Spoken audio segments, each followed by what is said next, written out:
Hello and welcome to the latest April show of Modern Britain Today. It's a really packed show this month and I hope you enjoy it. We start off with our Congolese female presenter Charlie Japanese, and she is talking to one of the biggest and best artists and fashion designers in Asian fashion today.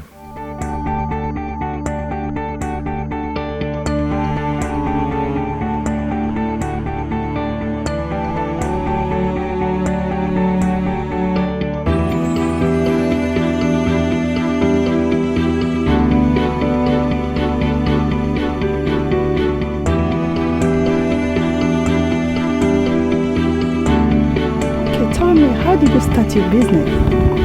Oh, I started in about 1998.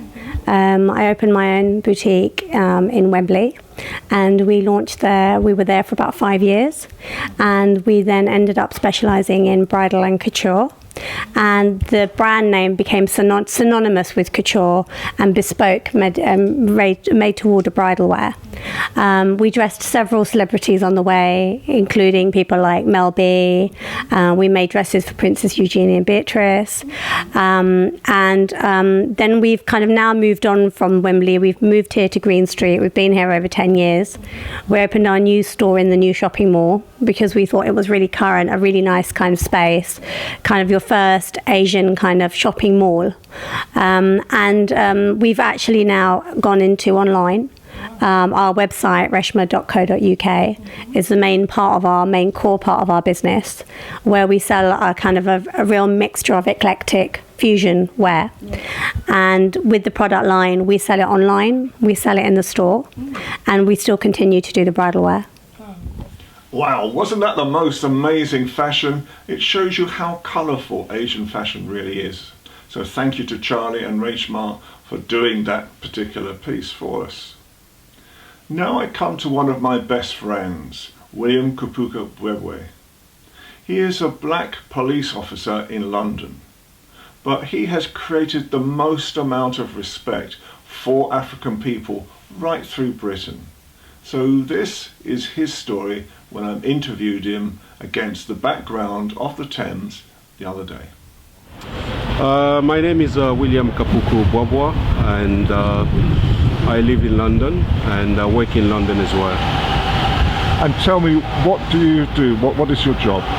Yeah, my job day to day, I'm a police officer. I work for Metropolitan Police, and my job is I work on an Africa desk, engaging with many communities that are coming from Africa living here. So I engage with them on a strategic level. It's just to bring that and bridge that gap between the law enforcement and also the communities, so we can have a good working relationship. What's brought you to the job in the first place? What qualities do you think that you bring to the job, and what do you think young people who may be thinking of going into this career, what do you think this offers them? Well, I mean, what brought me to the job is, first of all, I was at a university where I graduated and up to the level of professional doctorate in information security and computer forensic. Then, I mean, it's why I was at university. I've met few friends of mine that were working in the law enforcement agencies, and then they also recommend me, if it's possible, to join the law enforcement agency and to apply my qualifications there. Then I applied and I got a job, and once I get a job, I see so many communities that are coming from the African region and other places as well, so African continent, sorry. Then I saw that there was a gap that was between many youth and many African youth that were born here and those who came here at a very young level, I mean age, and there was some kind of a gap between the establishment here in the UK and those youth. There was a lack of opportunity for them, and they got frustrated, and they are on the street. Whenever they go to school, they qualify, they can't get a job, and they can't even engage with establishment. So I found that it would be good for me to start engaging with them, and fortunately at my work they gave me that responsibility. Then I start building up relationship with them and to show to them that this organization is an organization that is working for saving the people and also the youth as well. So I mean, it's just that's my passion, and I've done it and I'm doing it. I'm ready to do it anytime. What do you think being a policeman could give to a young person? So do you think it's a great career, and especially for young teenagers? Well, I mean, as we know that there have been the past of the police with the BME community, especially the youth, hasn't been very good. And but what we can do, we cannot change the past, but we can change the present and the future. I think that it's very important to know that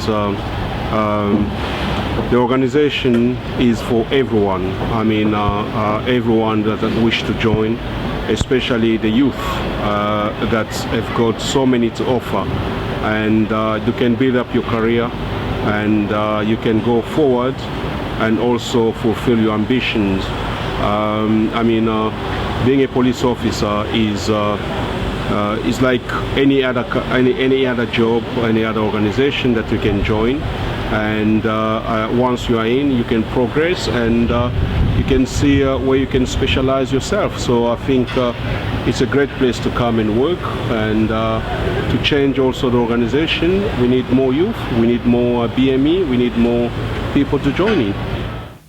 Thank you, William, for that most exciting piece.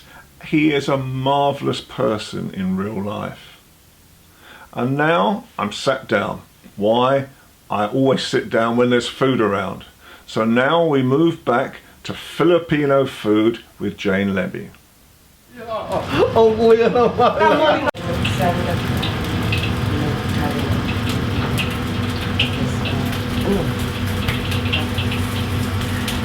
Hello there. Yes, we are back here at Josephine's Filipino Restaurants in Charlotte Street, and today we are going to learn about what kind of lovely dishes my lovely fellow Filipinos are going to prepare this morning.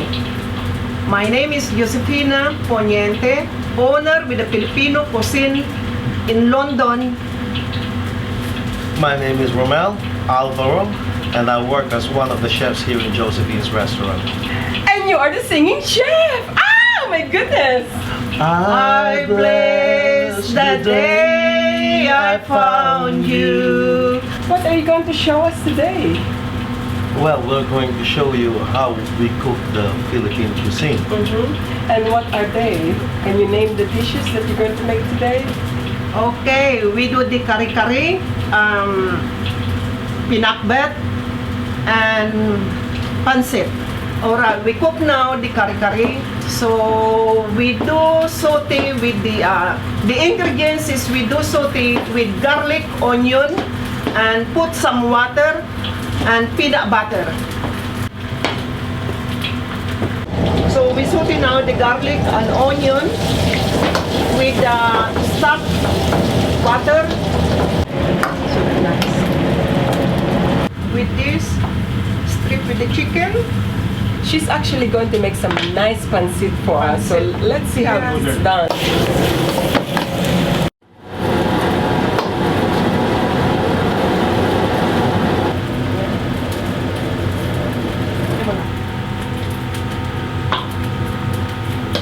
So talk us through the ingredients of this particular pancit. Tell us about it.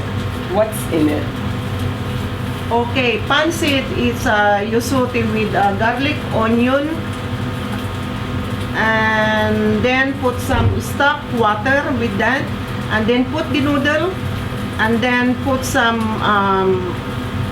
soy sauce, put some ibit seasoning with that, and then put all the vegetable, noodle, and the how you call it, the prawn.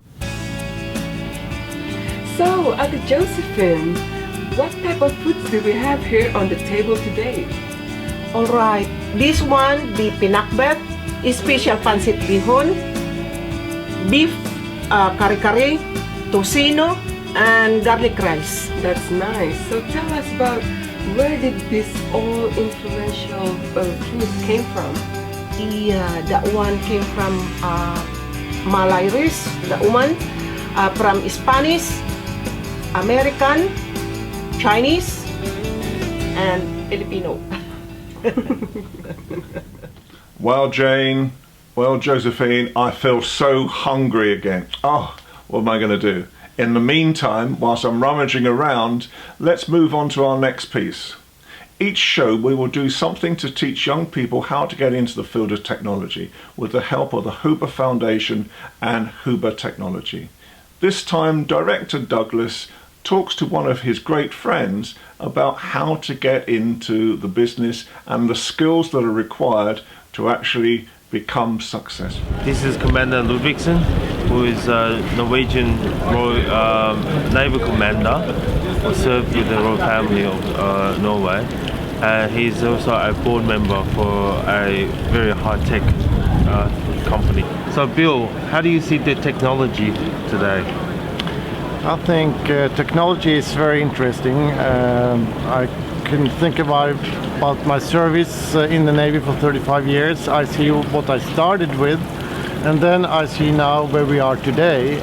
Hi Bill, you work very closely with very cutting-edge naval architects and engineers in Norway as well as in Switzerland. So we were just wondering, for young people, what is a way for them to get into the business in the high-tech companies? Well, since we live in a society today with information, all is based on knowledge and information. So unless you acquire these things, you can't really participate. So schools, courses, and having a desire, of course, having a desire to do it. Thank you, Douglas. That was such an inspiring piece. As a former commissioned royal photographer and now TV commentator on the royal family, I want to regularly show how the royal family wishes to engage with the Commonwealth countries and Commonwealth people in Britain as well. Who better to do this than my colleague and best friend Helena Shard, another royal photographer, and this is another of her royal memories. I attended the Order of the Garter service this year on the 13th of June and captured a truly amazing picture, well to me a great picture, where the Queen smiled at me. The Queen and Philip were both wearing their blue cloaks and had their white plumes, and as they walked past me in the summer breeze, I captured this lovely shot. It means so much to me, and it was a fabulous service, a fabulous day.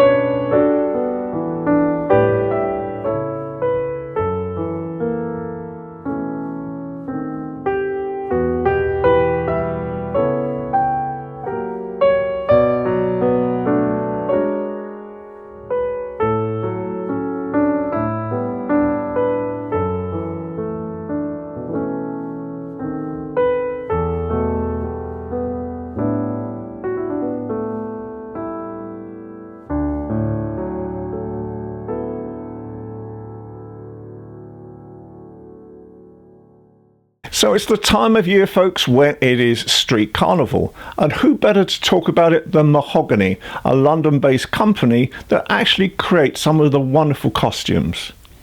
So now Helena Shard talks to the owner and finds out how to create this wonderful attraction. So when did you first start this, and how many costumes do you have?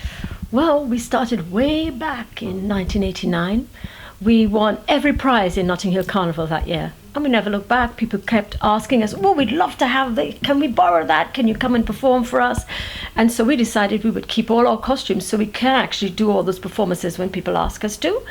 And so as a result of that, we have over 2,000 costumes because we make approximately 200 new ones every year.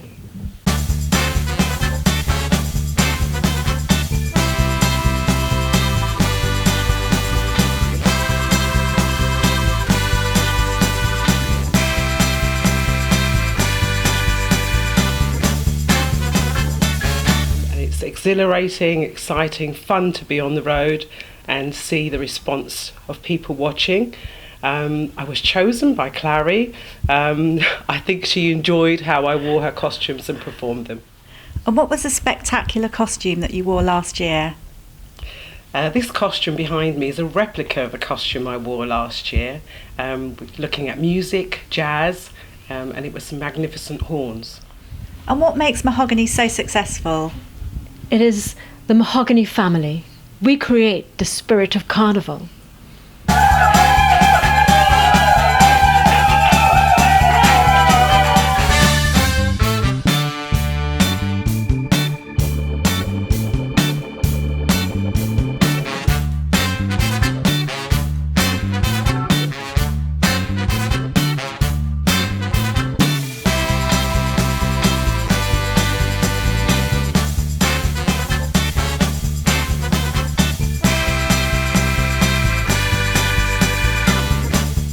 Now we're going to go to a very important part of the programme, which is the Hall of Fame. Recently we went to the Rushcroft Foundation School and met a young pupil there who has just been inducted into our new Hall of Fame. And here am I at the school with presenter Ruth Pearson. I was a teacher, and in September last year, because I had a new book that came out, I took the decision that I wanted to go and become a motivational speaker.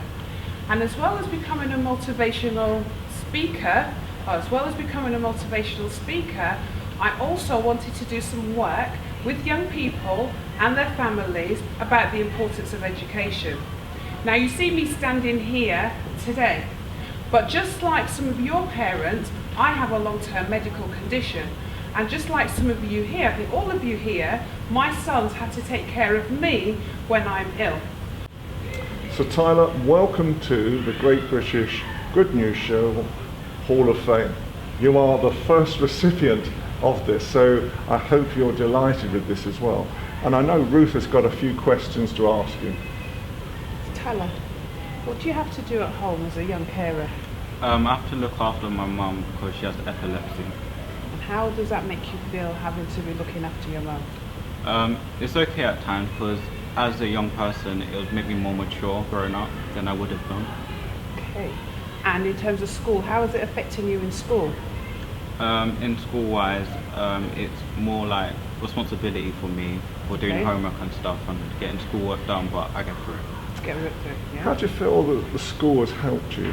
What type of things do they do to actually help you? They've helped me a lot with doing my homework, where I have places to go to do homework, and doing schoolwork. They ask me if I need any help and extra help and stuff.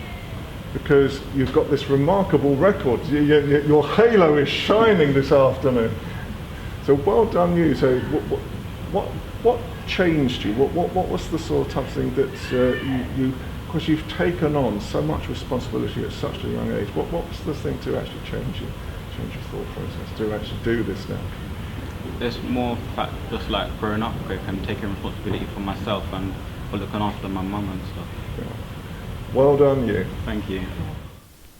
I thought it was very important whilst we were at the school to talk to this super executive principal, Mark Morrill, and talk to him about how he has helped Tyler and how the school operates such a great good news system for these young pupils. I think the first issue is to offer students opportunities to become involved in the life of the school. Tyler needs a range of different support mechanisms. One is to have teachers and support staff who are aware of his individual needs. So that means getting to know him as an individual and distinct personality. The support that's on offer then sits largely but not exclusively outside the teaching classroom. It means that he has a member of staff, a learning mentor, who can go to immediately to share any challenges that he might have that might be offering a blockage or a hurdle to his progress in the school. Now we're talking to Jill Ennis, who is the Young Carers Coordinator for Waltham Forest. Jill, can you tell me a little bit about what you do yourself and how you actually support young people in this area? Yeah, I mean, I support young carers and their families from the age of 5 to 18 in the whole of Waltham Forest, and we support the whole families to ensure that any unmet needs are being met, and then we support the young carers to ensure they're getting a break from their caring role, they're supported through education, and any other needs or issues that they may come across, we support them with that. How do you feel that Tyler has benefited from such a programme?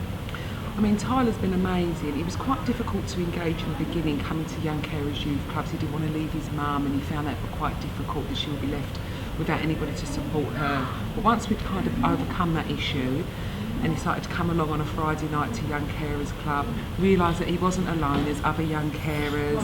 He was able to get some support around different issues. He was able to get a one-to-one worker, someone that he can speak to on a weekly basis, to kind of go over any concerns or worries that he's got. From that, his attendance, I think, went from under 70% to up in the 90s. His school work really increased. Socially, he's coming out and about more. He came on a holiday with us, to a camping holiday and to Centre Parks, where he really seemed to enjoy that break from a caring role. Hello, my name is Lauren B. Welcome to my new fashion collection.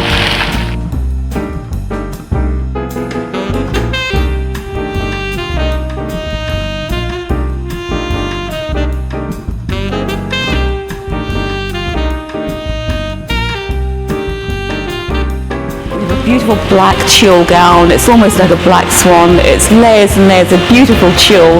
It has, once again, the built-in corset and a hand crystal, hand beaded bodice with lovely tulle over the shoulders. Very, very feminine and very floaty.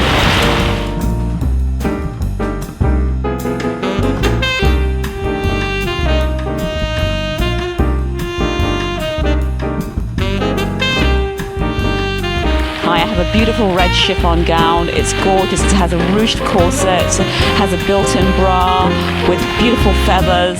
The skirt is a very, very light tulle covered in the most gorgeous feathers. It's all hand beaded and hand embroidered. It's gorgeous, light and floaty and very summery.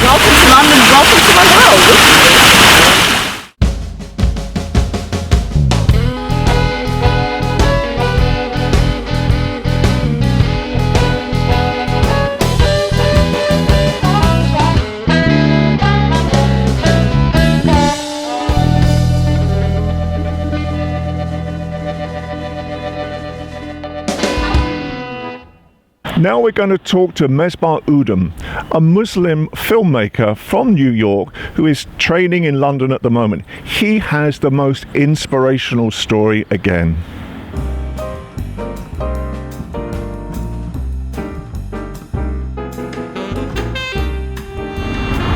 Today I'm talking to Mesbah Udom in a wonderful, rather cold Trafalgar Square.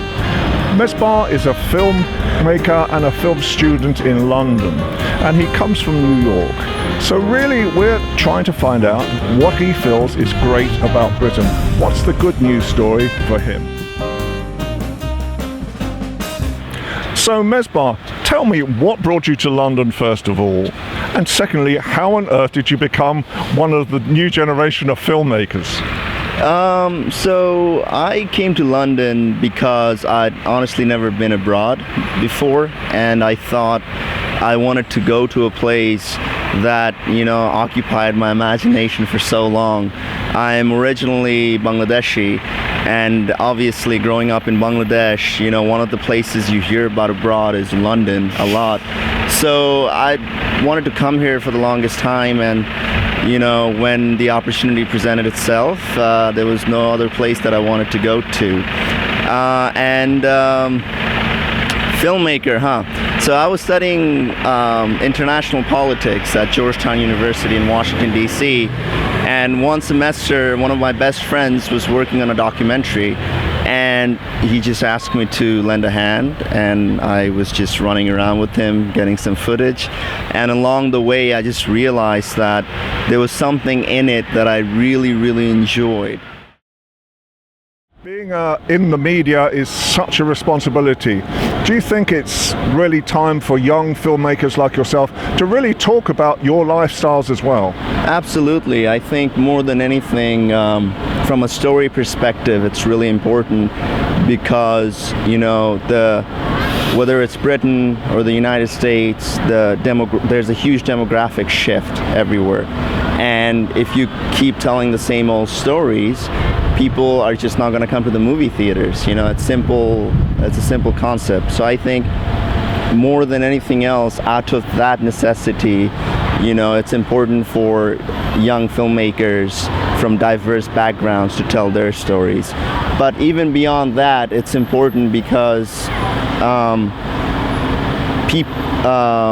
one of the things that's necessary for any sort of community to become part of a country's mainstream is cultural representation. And I think unless you have filmmakers and artists and dancers and singers from these backgrounds telling their stories through those mediums, people of other communities can't really see the similarities between themselves and those new communities. So yeah, I think for that purpose too, it's really important that more and more people tell those stories. So yeah. No, I totally agree with this, because obviously you are of the Muslim faith, but that's a so what, it's part of your culture, your background. Do you think at times that you're misrepresented if you sort of tell someone that you're Muslim? Yeah, I would say so, especially growing up in New York for a fair bit. You watch Fox News and you watch people like Glenn Beck and Rush Limbaugh, who, you know, just jump on every opportunity to stereotype Muslims. And it's important for people to understand that Muslims come in all shapes and sizes, all attires, you know, and all sorts of looks. There's not a certain look to what a Muslim looks like or behaves like. And so yeah, I definitely think we're misrepresented. I can't say I have watched a lot of news from Britain, but I would guess that it's very similar here as well. So yeah. What do you think you can actually change then? What's the types of things that you feel as a filmmaker that you can do that will actually make that change, make people realise you're just a normal person? Sure. So I'll give you a very specific example. This just actually came to mind. So currently I'm working on a screenplay. It's a Woody Allen type romantic comedy, except the protagonist is a girl who happens to wear the hijab, you know? And I think it's not a revolutionary concept in that this romantic comedy of mine has similar elements to what you have seen in the last 40 years, except the protagonist looks different from what you've seen. And I think by that very virtue, if that film ever comes to be, what my hope is that a person looks at that and says, wow, I really enjoyed the film because I could relate to the struggles of the protagonist or the journey of the protagonist. And then as an aside, they're like, oh, they happen to wear the hijab. And I think that's the important part. Now we've introduced a new Hall of Fame member, Owen Deacon, who is a gospel singer and such a marvellous person and reminds me of Father Christmas.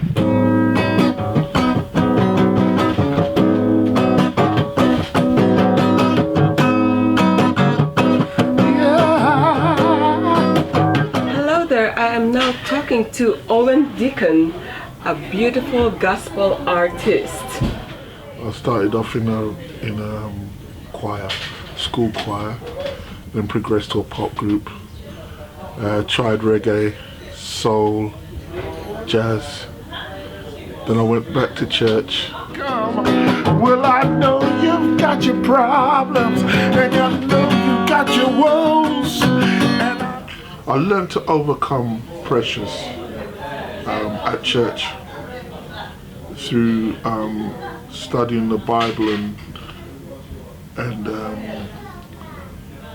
Bible school, prayer meetings, you know, and just being a part of a social group. So how do you inspire young people today?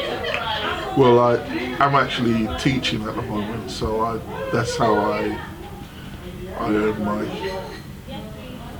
and that's how I make a contribution to society. Don't you think he looks like Father Christmas? I do. Anyway, on with the show. And now we're going to talk to Janet Hills, who is the president of the British Black Police Association. And here she tells us a little bit about why she joined the police force and her lifestyle today. So my name's Janet Hills. I'm a detective sergeant with the Metropolitan Police Service. I'm currently the chair for the Metropolitan Black Police Association, and I'm also the national president. I joined the police service in 1991, and I went to Brixton Police Station as my first posting. Again, it was quite challenging for me because I came from South London, a place called Croydon, which, you know, back in the day wasn't as diverse as it is now. My whole reasons for joining was because I had a brother in the police service, and I basically wanted to follow in his footsteps, but also I wanted to make a difference in my community. So going to Brixton was better than I could have imagined it would have been. So the Metropolitan Black Police Association was set up in 1994, shortly after the murder of Stephen Lawrence. So then we formed the National Black Police Association in 5 years on, so in 1999 that was formed. And basically we represent black and Asian minority ethnic officers nationally. So we have 43 constabularies along with British Transport Police and the police service in Scotland. So one of the passions we have in the BPAs are young people. We have a program called Voyage, Voices of Youth and Genuine Empowerment, that provides a leadership course for young people in year groups 9 and 10. That has a number of different aspects to it, but most importantly it gives our young people an additional qualification, which is a BTEC level 2, and allows them to have that extra bit of qualification as they move forward into the business world. You know, I've had 25 years in policing. I joined in 91, and I've had a fantastic time. There are so many different aspects to policing. What you see around community engagement policing is your on the beat officer who provides, you know, your everyday contact. But beyond that, there's so much more to policing. So, you know, programs like this reach out to our community. Sometimes, you know, policing, you won't always get to hear or see everything that goes on, but this kind of program actually allows for, you know, members in the BPA and our communities to get to grips with all the real issues that are out there. So there's a number of ways in which you can, you know, get in touch with police.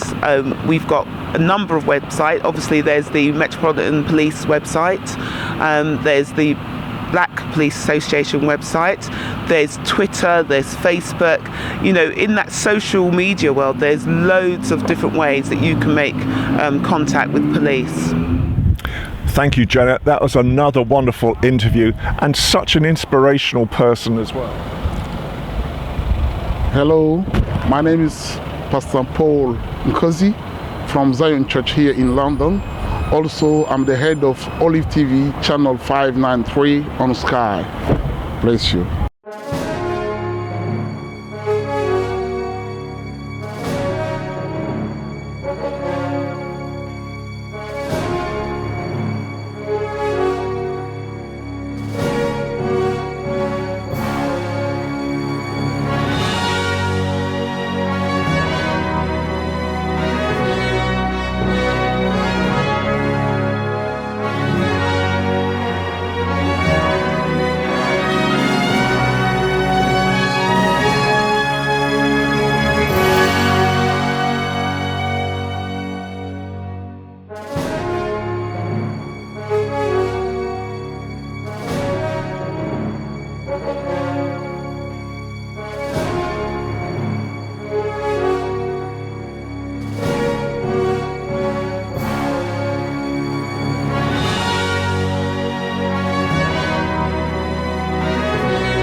Hello, my name is Ian Pelham Turner.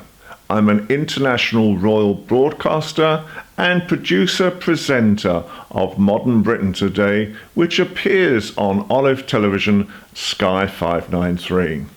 I would like to take this opportunity to really recommend Pastor Paul Nkosi and his whole campaign issues with the channel. In reality, Pastor Paul operates a charity which really does resonate and embraces the problems of people right across Central Africa and really goes out of his way to ensure he brings value to these wonderful people. I know personally the tremendous charitable values he brings to communities right across Central Africa, especially in places like the Congo. His channel, Olive Television as well, is a great institution and brings tremendous value to all the viewers. Indeed, it is the largest viewed Christian channel to be seen right across all the Central African countries. Over the next few months, I will be helping to create and support his charitable activities and also creating new lifestyle programming for Olive Television. We aim to embrace and engage with bigger communities still. So please keep on watching Olive Television, please keep on supporting Paul Nkosi's charities, and I look forward to seeing you on television.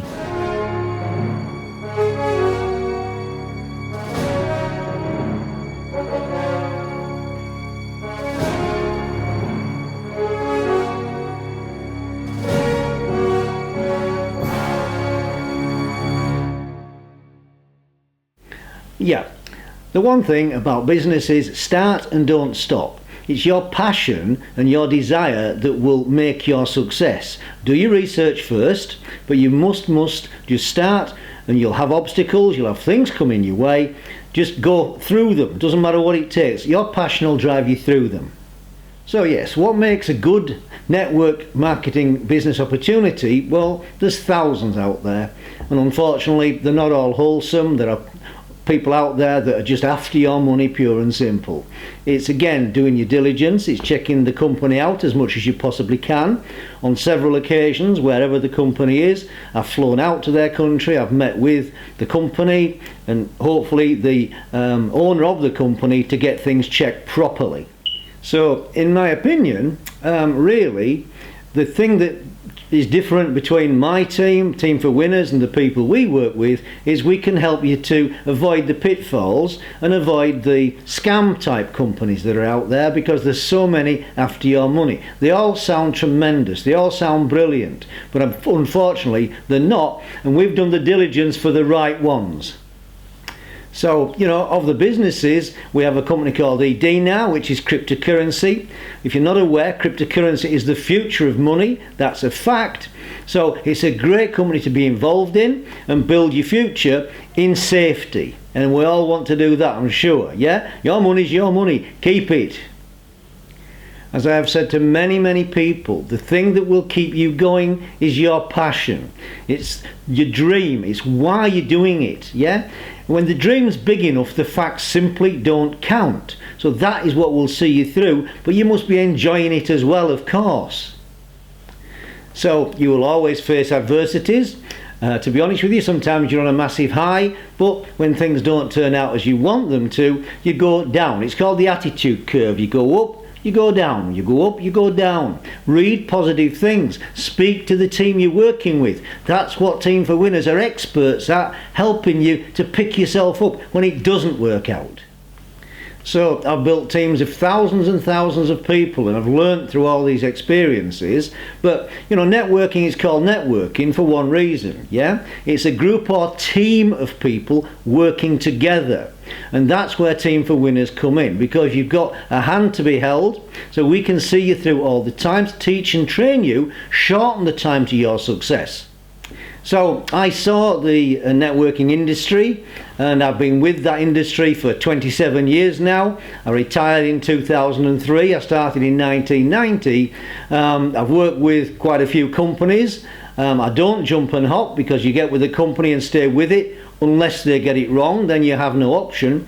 But again, persistence. What I would really put my success down to is a lot of hard work and perspiration, with determination. So it's the determination that comes first. Then when the dream's big enough, the facts just don't count. Think about that. Thank you very much. So how do you contact me to get fantastic information? Well, you can go to ian-driscoll.uk or teamforwinners with FOR.com, teamforwinners.com. That's where we're going to help you, we're going to support you to your own success.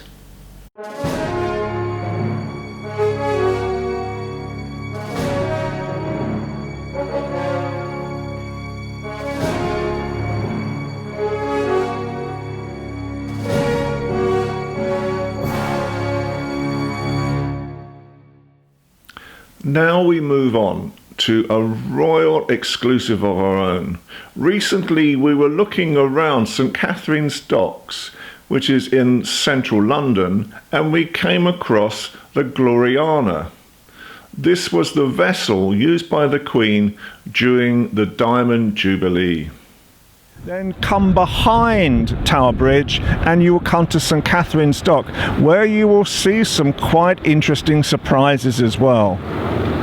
One of the many surprises that you can see snuggled in behind all the vessels is the royal barge that the Queen sailed up and down in on the Diamond Jubilee in 2012. Isn't it magnificent?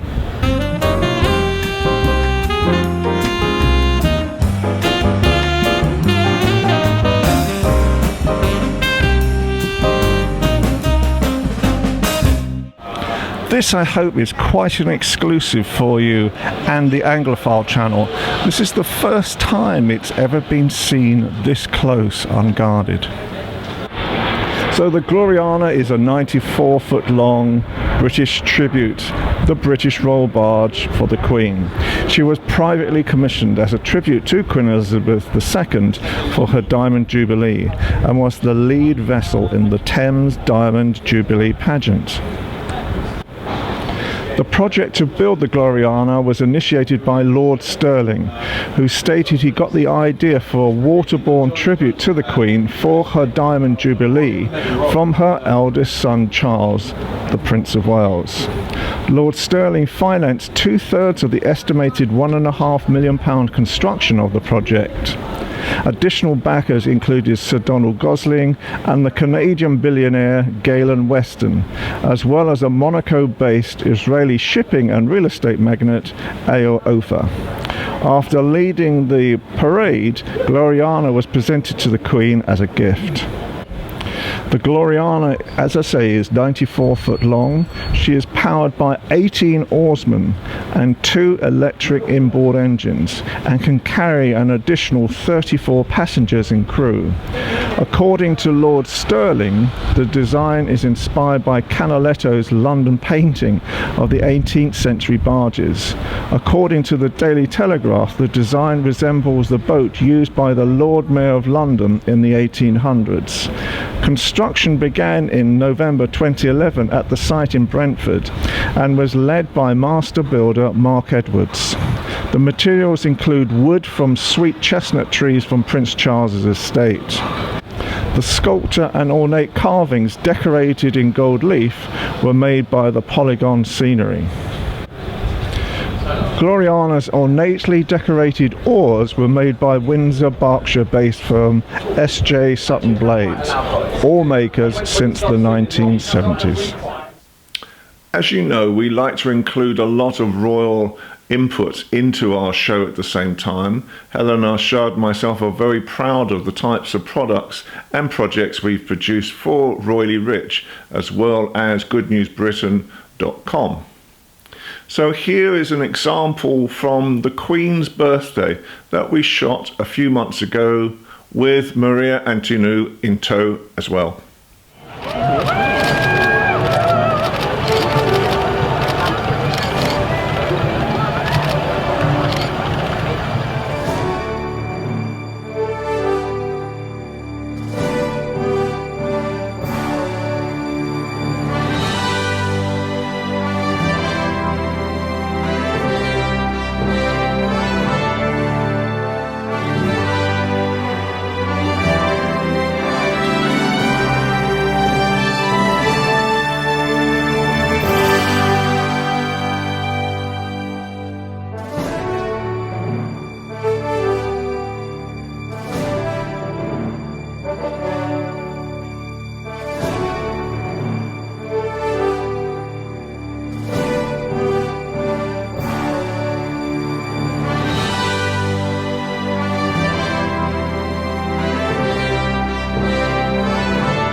And now we move on to our network marketing and business expert, Ian Driscoll.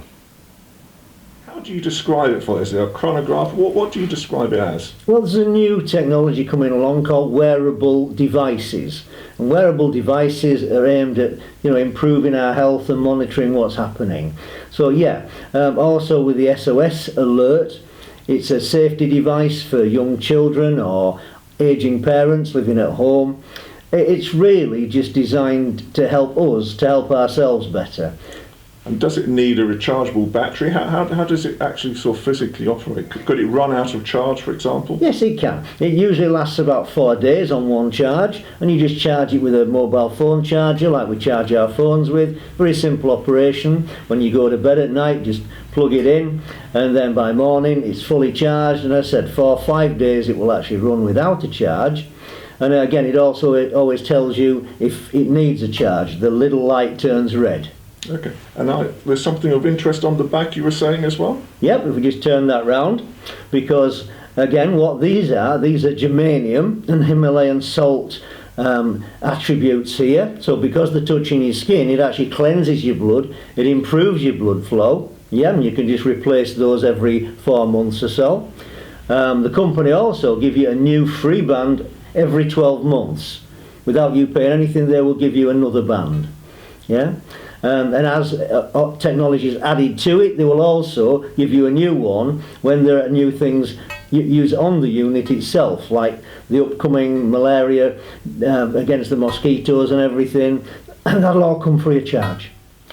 This is the Hilo, as you can see, a wonderful device. It's all with Toshiba technology. It's patented to a company in the States called World. And as you can see, they've packed lots of technology into this. It's very easily rechargeable. And as we said, it does your blood pressure, it does your breathing rate, it can even do an ECG. I was at the hospital the other day, they couldn't believe what they saw because it was actually more accurate than their instruments. That's amazing. So this communicates with an app on your telephone, on your smartphone, and it gives you all the vital signs, your steps, your calories. It does all that the other bands do, but this goes way over and above anything that anything else can do. So currently the price of the unit is $320, which is around £250. But when you compare it to any other device, that simply is no comparison whatsoever.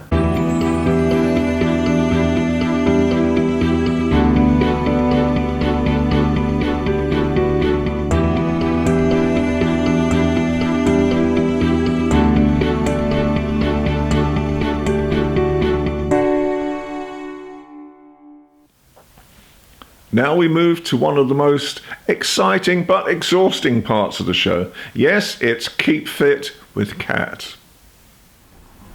Okay, I'm going to teach you a type of exercise that can you do in your own home. Put some music on and let's work on those abs. So put your hands behind your head and bring your elbow to your knee. 1, 2, 3, 4, 5. Tense that core. You're gonna feel in that core. Well, after all that exercise, it can be quite strenuous at times, but she is very fit. And now Kat is with Diana Dahlia Jervis, talking about how to become a model and how to help create the finances for any such career.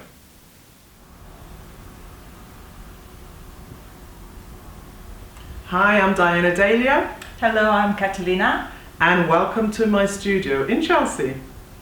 Kat, finance in modelling. I've got to say, it's not right for everybody because you find that you have to become self-employed, still continue with your education, but I found that when I started modelling, I had to, go self-employed. I had to find money to travel to all the castings and the test shoots and fashion shows, and then I had to buy my own clothes and composite cards, portfolio. It all adds up. How do you finance your modeling career? To be honest, Diana, I do have a part-time job that helps me with all the expenses that I need. Because I do study as well, And for all my photo shoots, for traveling, I do need to pay, and to be honest, that's why I do have a part-time job. But I will say this, even though at first you're struggling, but the money that you could actually make, do you agree? Yeah, I totally The money agree. that you could actually make from being a fashion model, advertising in particular, pays very, very well. I mean, you just do the one job and you can earn £10,000 quite easily. I do remember there was a time when I was modeling, and they paid for me to travel all over the world as well, which is great. That's one of the perks of modeling. So it might be a little bit tough at the beginning, yeah. But afterwards, later on, it's perfect. And I will say again, you can find Is Modeling Right For You in my books, all tips and information that you will need on being self-employed, travel, and clothes, and the rest of it. So all tips are in my book. Sorry, did I nearly hit you there? No, don't worry. We're friends, really. Yeah, we are. So that's the end of April's show. I hope you really enjoyed it just as much as we have producing the show. If you like it, please go onto our YouTube channel, which is goodnewsbritain.com, and like the channel, perhaps subscribe to the channel, and even leave a comment on the video, which is the program on YouTube. And if you're watching this on YouTube, why not go and watch the show itself on television on Sky 593, and this happens on Olive TV every Friday afternoon around 4:30. Anyway, have a good month and goodbye for now.